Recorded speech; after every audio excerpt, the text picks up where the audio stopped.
Oras na ng paniningil dahil lintik lang ang walang gante.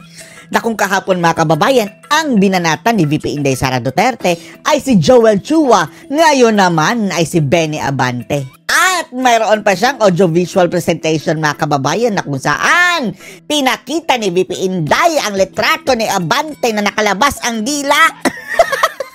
Diba? Yung nakakadiri oh.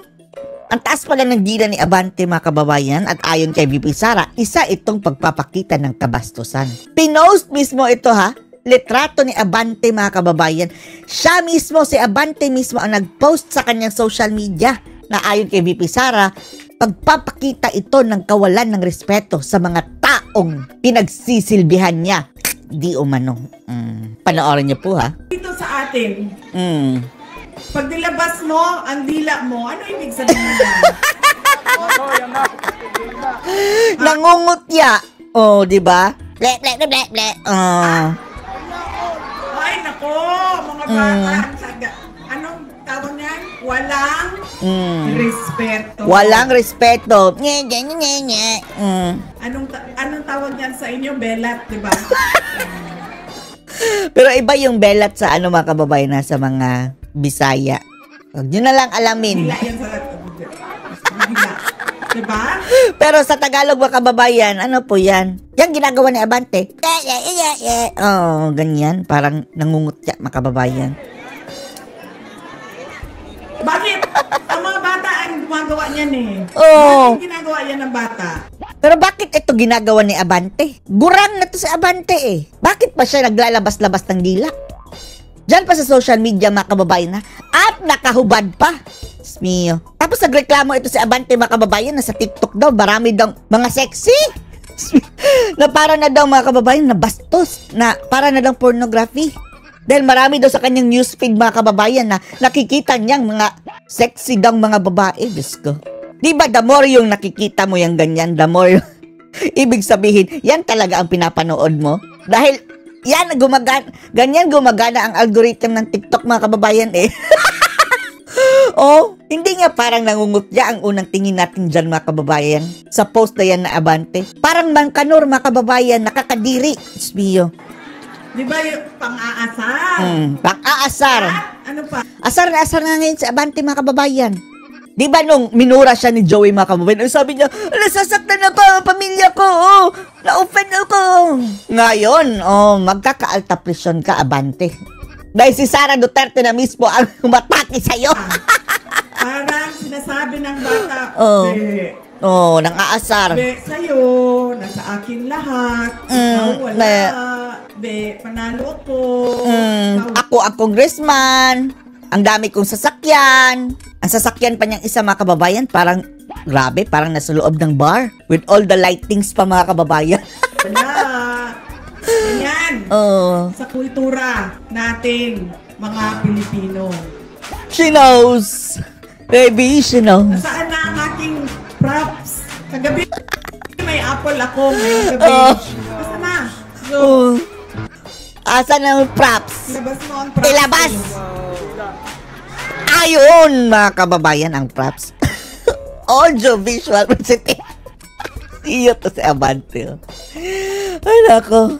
Wala bang grooming ito si Abante, mga kababayan? No, ang duming tingnan, oh. Ayan na!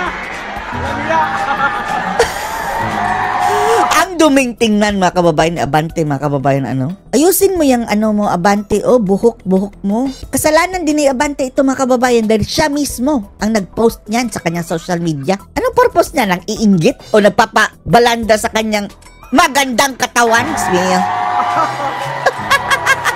Pinagtawanan, mga kababayan.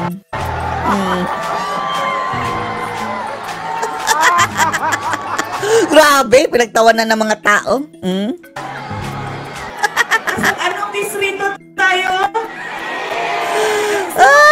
Natin? Oh. Tama. Nasa tamang distrito ako, Joey. 6? District 6? Si Isko, mga kababayan. Oh, grabing tawa. Grabe ko makatawa si Isko. District 6? Congressman Joey Uy. Tama ko, no?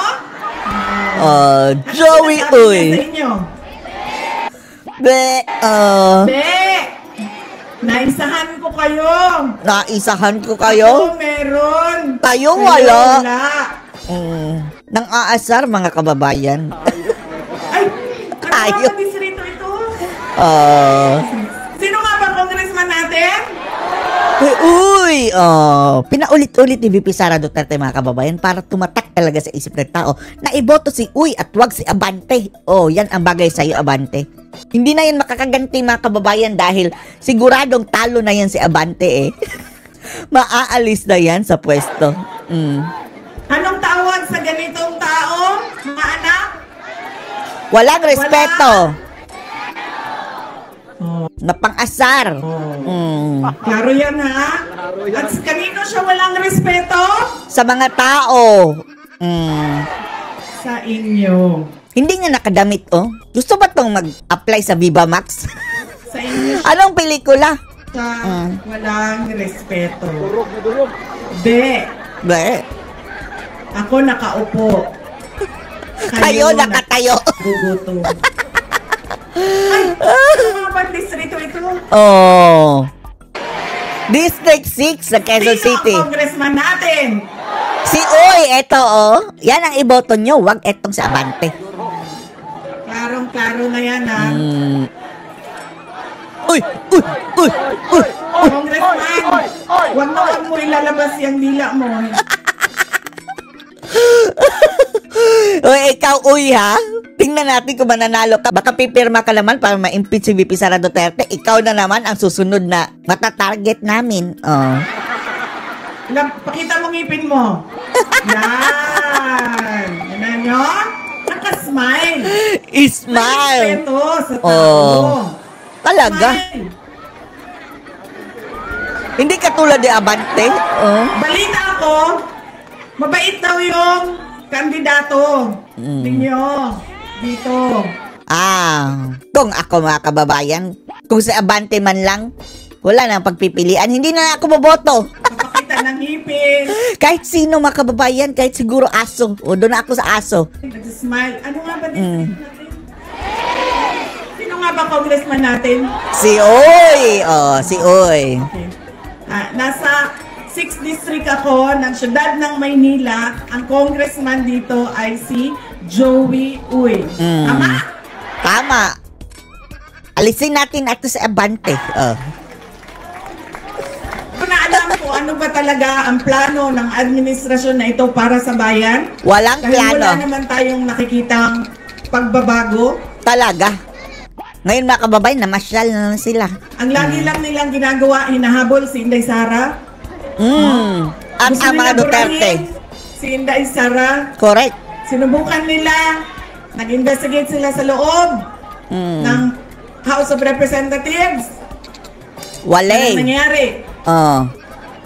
Ginamit lang nila para sa mag-file ng impeachment. Tigil lang nang hindi mo alam bakit natigil.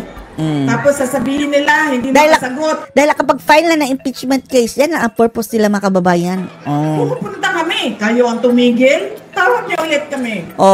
Di ba nung mga huling mga araw, andun na si Sara Duterte, sinasagot na sila mga kababayan, tapos ayaw naman nila pagsalitain si VP Sara. Di ba? Narinig nyo? Mr. Chair, can I speak? No, you're not allowed to speak. Tawag niyo ulit kami. Magpahiring kayo ulit. In-impeach nila si Inday Sara. Nandyan pa rin si Inday Sara. Andyan pa rin. Sabi nila, nakawin na lang natin ang tatay ni Inday Sara. Dinukot.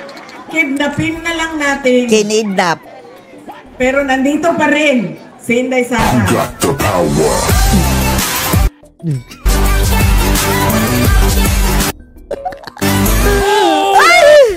Ay, si Abante. Naputol na, mga kababayan. Naputol na. So, anong masasabi nyo dito, mga kababayan? Tapos na pala yun. Wala pa tayong nakita full video noon, mga kababayan. Hahanapin pa natin mamaya dahil nakakat lang andun sa TikTok. So, anong masasabi nyo dito, mga kababayan? Post your comments below.